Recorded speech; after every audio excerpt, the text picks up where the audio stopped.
Hello students. Last class में मैंने आपको समझाया था कि डायरेक्शन कोसाइन और डायरेक्शन रेशियो क्या होता है। कुछ उसमें इम्पोर्टेंट पॉइंट मैं आपको बताना चाहूँगा। नो, कोसाइन को डायरेक्शन कोसाइन को हम डायरेक्शन रेशियो बोल सकते हैं। ठीक है, रेशियो को वी सेड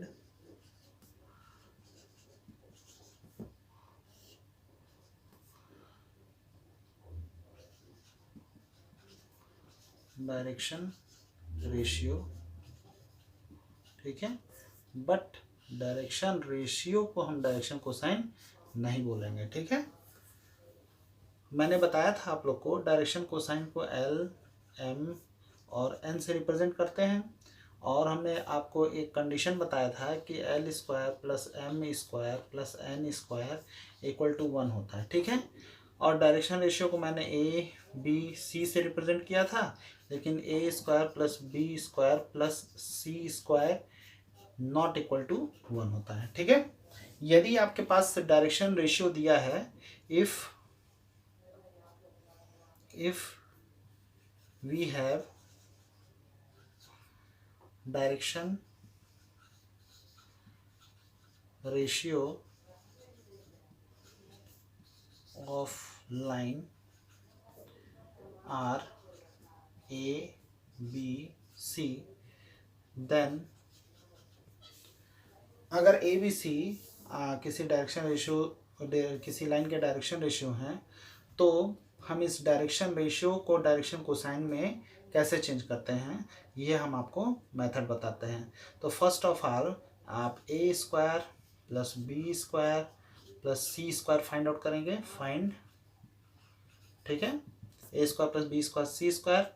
फिर उसके बाद इसका हम क्या करेंगे, सेकेंड फाइंड करेंगे स्क्वायर रूट। ठीक है, A square plus B square plus C square, second हम फाइंड करेंगे ये। ठीक है, then L is equal to हो जाएगा A upon under root A square plus B square plus C square. इसी तरह एम हो जाएगा plus minus B over under root A square plus B square plus C square, और N equal to हो जाएगा plus minus C upon under root A square plus B square plus C square. Okay, तो ये हमारा किसी line का direction cosine निकालने का तरीका हो गया। इसको हम L dash M dash N dash कह दें, इससे आप कंफ्यूज ना हो। अब यहाँ पे जब आप L dash square plus M dash square plus N dash square करेंगे तो देखिए क्या आता है, A square over A square plus B square plus C square plus B square over A square plus B square plus C square over A square plus B square plus C square. जब LCM ले लेंगे तो ये आपका A square plus B square plus C square upon A square plus B square plus C square cancel out करेंगे तो इसकी value क्या आ जाएगी, 1। ठीक है, तो यानी कि अब हमारा जो L dash M dash N dash है वो with the help of direction ratio A B C we will get direction cosine which is L dash M dash and N dash. ठीक है, अब इसको एक क्वेश्चन के ए इज इक्वल टू 1 है, B is equal to 1 है, सी is equal to 1 है। ठीक है ना, तो आप देखेंगे यहाँ से A square plus B square plus C square equal to 1 square plus 1 square plus 1 square, यानी कि हो जाएगा 1 प्लस 1 प्लस 1, दिस इज 3। पहला स्टेप कर लिया, और ये देखिए नॉट इक्वल टू 1, यानी कि ये डायरेक्शन कोसाइन नहीं है, डायरेक्शन रेशियो ही है। ठीक है, फिर इसके बाद स्क्वायर रूट निकाल लीजिए, ये क्या हो जाएगा √3 हो जाएगा। फिर उसके बाद मैंने क्या कहा, एल डैश क्या हो जाएगा, ए अपॉन √3 यानी कि 1 अपॉन √3। ठीक, एल डैश एम डैश क्या हो जाएगा, बी अपॉन √3 यानी कि 1 अपॉन √3, और एन डैश इक्वल टू क्या हो जाएगा, सी अपॉन √3 यानी कि 1 अपॉन √। तो अब L dash square plus M dash square plus N dash square की वैल्यू भी निकाल लीजिए, तो ये 1/3 हो जाएगा। 1/3, क्योंकि 1/√3 का स्क्वायर 1/3 हो जाएगा। फिर यहाँ पे भी 1/3 हो जाएगा और फिर यहाँ पे भी 1/3 हो जाएगा, यानी कि 3/1। ठीक है। अगर कोई लाइन दिया है, इसका position vector x1 y1 z1 है और इसका position vector x2 y2 z2 है, तो इसका डायरेक्शन रेशियो जो होगा, वो x2 minus x1 y2 minus y1 और z2 माइनस z1 होगा। ठीक है ना, ये याद रखेंगे। और डायरेक्शन रेशियो को डायरेक्शन कोसाइन बनाना होगा, तो जो ये न्यूमरल वैल्यूज आएंगी उसके स्क्वायर्स के सम का स्क्वायर रूट से आप क्या करिए, तीनों में डिवाइड कर दीजिए, तो आपका डायरेक्शन कोसाइन में कन्वर्ट हो जाएगा। बहुत सिंपल सा तरीका। ओके, नाउ अब हम डिस्कस करने जा रहे हैं what is projection.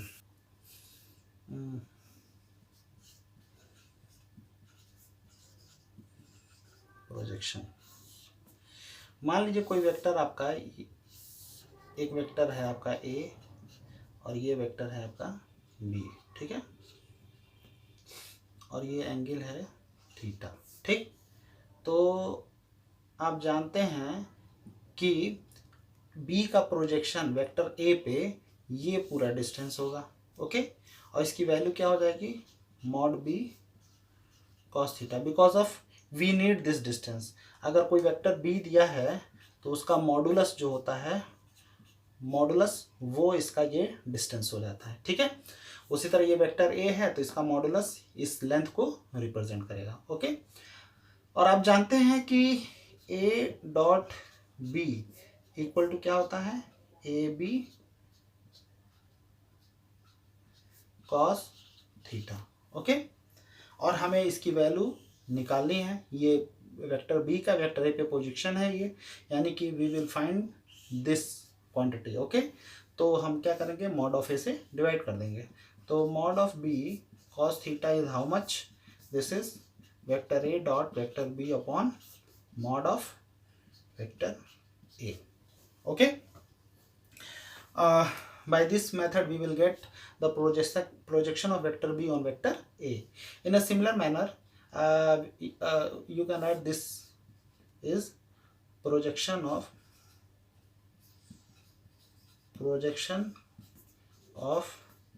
vector b on vector a. In a similar manner, projection of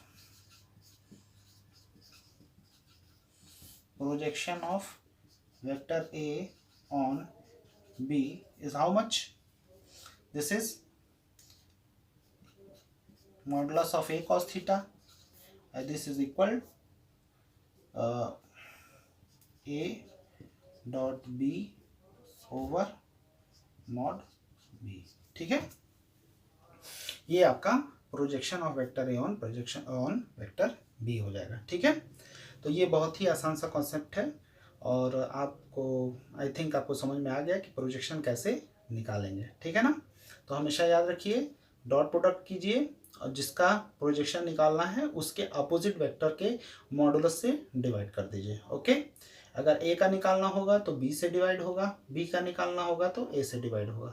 ठीक है, चलिए अब हम अभी डॉट प्रोडक्ट पे कुछ और इम्पोर्टेंट पॉइंट बता दें with the help of direction cosine. ठीक है ना, एंगल बिटवीन टू लाइंस आपको फाइंड आउट करना है। ठीक है ना, एंगल बिटवीन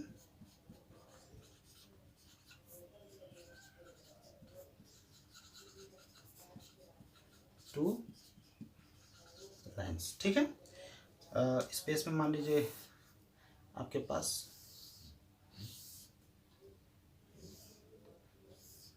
ठीक है, ये दो लाइन है, इसको आप मान लीजिए ए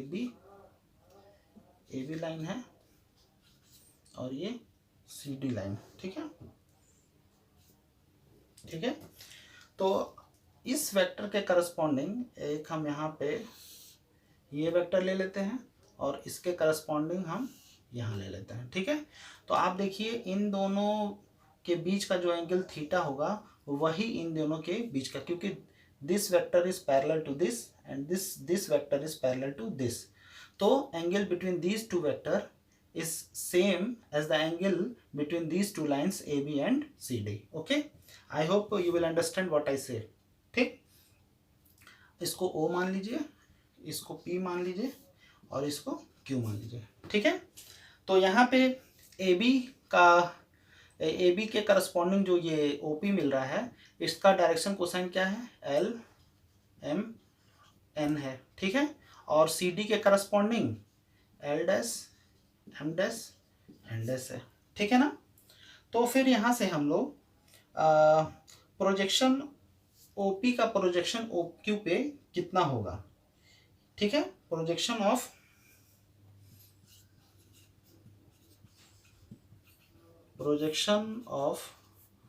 OP ऑन वेक्टर OQ, ये कितना होगा. ठीक है ना, बहुत सिंपल सा कंसेप्ट है. ये हो जाएगा X L dash plus Y M dash plus Z N dash. ठीक है, ये हो जाएगा बिकॉज ऑफ मैंने बताया था कि इसकी मॉडुलस है. ठीक है ना, इसका मॉडुलस इसके ऊपर. ठीक, यानी कि अगर हम देखें तो ये ओ पी कॉस थीटा हमें निकालना है, तो ओ पी कॉस थीटा क्या हो जाएगा, तो O P dot O Q और मॉडुलस ओ क्यू, ये हो जाएगा. ठीक है, और अब जानते हैं कि अगर ये दोनों डायरेक्शन कोसाइंस हैं तो आपके पास दो कंडीशंस हो जाएगा, L square plus M square plus N square is equal to 1. In a similar manner L dash square plus M dash square plus N dash square equal to 1. Okay, और यहाँ से ये क्या हो जाएगा, ये अगर इसका मॉडुलस कितना हो, आर. ठीक है, इसका मॉडुलस क्या है, आर, तो ये कितने के बराबर होगा, आर कॉस थीटा. ठीक है ना, हम अंडर रूट, यहाँ पे अंडर रूट ओ क्यू की वैल्यू आपकी मॉडुलस ऑफ ओ क्यू कितना हो रहा है, under root L dash square plus M dash square plus N dash square. ये क्या है, चूंकि 1 है तो इसीलिए हम यहाँ पे डिवाइड नहीं किए हैं, नहीं तो ये आता इस तरह से, ये upon under root L dash square plus M dash square plus N dash square. तो this value is 1, so I am not writing this. Okay, अब देखिए यहाँ से कॉस थीटा यहाँ से क्या हो जाएगा. अब इन दोनों को जरा कंपेयर करिए, तो r cos theta is equal to x L dash plus Y M dash plus Z N dash. ठीक है, तो cos theta is equal to how much, x by r plus y by r l dash और ये m dash और plus z by r n dash. Okay, अब यहाँ पे एक चीज़ ये मैंने लिखा है, ये आपका एक्स वाई जेड है. ठीक है ना, तो यहाँ से ये एक्स वाई जेड है, तो ये आपका एक्स एक्सिस पे ये एक्स है, वाई एक्सिस पे वाई और जेड एक्सिस पे जेड डिस्टेंस है. ठीक है, और मैंने बताया था कि ये आर की वैल्यू जो होगी, ये आर जो होगा, ये आर इज इक्वल टू ये under root x square plus y square plus z square होता है, ये आप जानते हैं. ठीक है ना, तो फिर यहाँ से एक्स बाई आर कितना होगा, एक्स बाई आर ये आपका हो जाएगा एल. ठीक है, और ये एल डैश हो जाएगा. वाई बाई आर क्या हो जाएगा, ये एम और ये एम डैश है, और जेड बाई आर क्या हो जाएगा, एन, और ये क्या है, एन डैश. तो इसमें आपको कोई डाउट नहीं होना चाहिए. मैंने बताया था कि cos alpha cos beta cos gamma, अगर ये लाइन ओपी बना रहा होगा तो ये एक्स एक्सिस से अल्फा कोण, वाई एक्सिस से बीटा कोण, जेड एक्सिस से गामा कोण. और कॉस अल्फा की वैल्यू क्या होती है, x by r, cos beta की वाई बाई आर और कॉस गामा की जेड बाई आर. ओके, तो उसके हेल्प से मैंने यहाँ पे l l dash plus M m dash plus n n dash हमने लिख दिया. ये दोनों वेक्टर्स के बीच का एंगल कॉस थीटा हुआ. Okay, in a similar manner we will get the value of sine theta. अब जानते हैं साइन स्क्वायर थीटा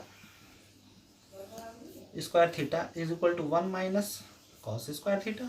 ओके, अब 1 को देखिए, 1 को हम इन दोनों के मल्टीप्लिकेशन से लिख सकते हैं, ये एल स्क्वायर एम स्क्वायर,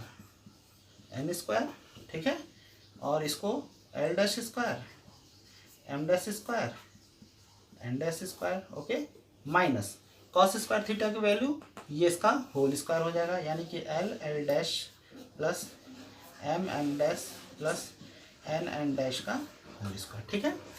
तो इसको जब हम एक्सपेंड करेंगे, इसको जब सिंप्लीफाई करेंगे तो इसकी वैल्यू आती है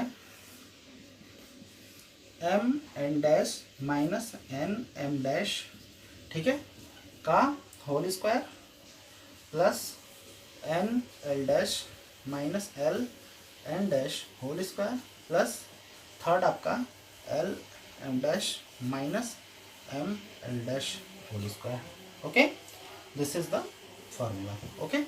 अब यहाँ से साइन की वैल्यू साइन स्क्वायर थीटा है, ये आपका कॉस थीटा है, तो इन अब हमको टेन थीटा निकालना चाहें तो देखिए यहाँ से ज़रा,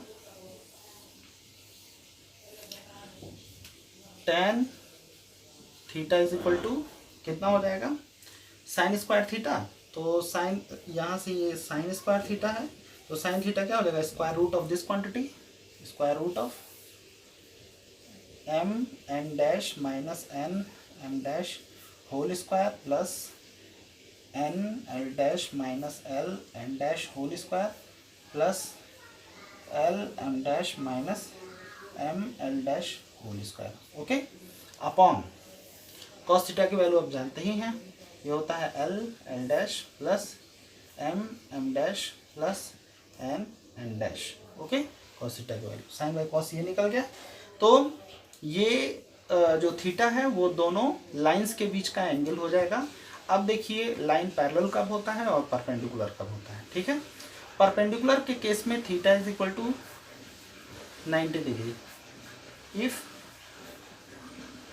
lines are perpendicular, if lines are perpendicular, okay. तो इसकी वैल्यू कितनी हो जाएगी, 1090, और 1090 क्या होता है, इन्फिनिटी, और इन्फिनिटी को 1/0 लिख सकते हैं, और ये पूरी क्वांटिटी को हम मान लेते हैं ये क्या है, ए है, और ये पूरी क्वांटिटी क्या है, बी है, ठीक है। तो ये आपका क्या हो जाएगा, ए बाई बी के फॉर्म में, ठीक है। तो ये आपका यहाँ से b equal to how much, ये क्रॉस मल्टीप्लाई कर देते, बी इक्वल टू 0 हो जाएगा, ठीक है।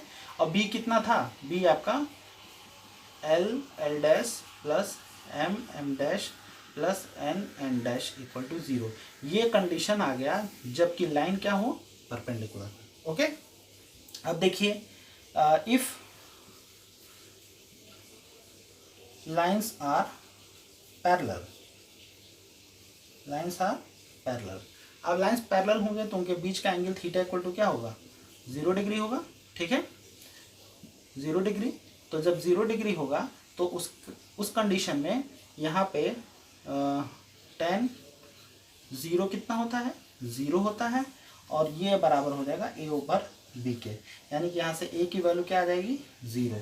अब ए क्या है आपका, अंडर रूट में ये क्वांटिटी है तो स्क्वायर कर दे तो कोई दिक्कत की बात नहीं है, यहाँ से आ जाएगा n dash minus M dash whole square plus L dash minus N dash whole square plus M dash minus L dash whole square equal to 0। अब देखिए कि स्क्वायर क्वांटिटीज़ का सम 0 कब होगा, चूँकि ये नेगेटिव तो कभी होने नहीं है, हमेशा इनको पॉजिटिव रहना है, तो ये 0 कब होगा, जब तीनों इंडिविजुअली 0 हों, यानी कि that is n dash minus M dash equal to 0, ठीक है। यानी कि यहाँ से आपको क्या मिल जाएगा, अगर यहाँ से देखा जाए तो n dash equal to m dash, ठीक है। तो आप एम डैश को नीचे ला दीजिए, तो m by m dash equal to n by n dash, ठीक है। अब इधर देख लेते हैं, ये भी क्वांटिटी के साथ ऐसा ही होगा, l dash minus N dash equal to 0, तो n over n dash equal to l over l dash, ठीक है। तो इसको आप मान लीजिए इक्वेशन 1 और इसको मान लीजिए इक्वेशन 2। तो यहाँ से क्या हो जाएगा, n by n dash equal to m by m dash equal to l by l dash. ये कहाँ से हुआ है, बाई 1 and 2। ठीक है, तो जब जब दो लाइंस पैरेलल होंगे तो उनके डायरेक्शन कोसाइंस का रेशियो क्या होगा, पैरेलल हो, सॉरी रेशियो इक्वल होगा। ओके, तो आई होप आपको यहाँ तक समझ में आया होगा। आज के लिए यहीं पे रोकते हैं। कल हम लाइन और स्ट्रेट लाइन और प्लेन के बारे में डिस्कस करेंगे। Thank you.